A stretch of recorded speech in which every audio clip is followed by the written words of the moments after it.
সূরা আল ফালাক। বিসমিল্লাহির রহমানির রহিম। রহমান রহিম আল্লাহ তাআলার নামে। কুল আউযু বিরাব্বিল ফালাক। হে নবী, তুমি বলো, আমি উজ্জ্বল প্রভাতের মালিকের কাছে আশ্রয় চাই। মিন শাররি মা খালাক।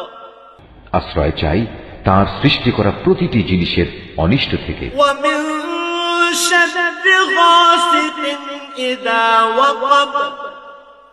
আমি আশ্রয় চাই রাতের অন্ধকারে সংঘটিত অনিষ্ট থেকে, বিশেষ করে যখন রাত তার অন্ধকার বিছিয়ে দেয়।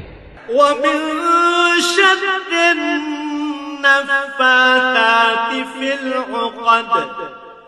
আমি আশ্রয় চাই গিরায় ফুঁক দিয়ে জাদুটোনাকারিনীদের অনিষ্ট থেকে।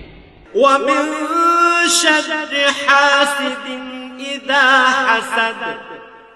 হিংসুক ব্যক্তির সব ধরনের হিংসার অনিষ্ট থেকেও আমি তোমার আশ্রয় চাই, হিংসুক ব্যক্তি থেকেও যখন সে তার হিংসায় জ্বলে ওঠে।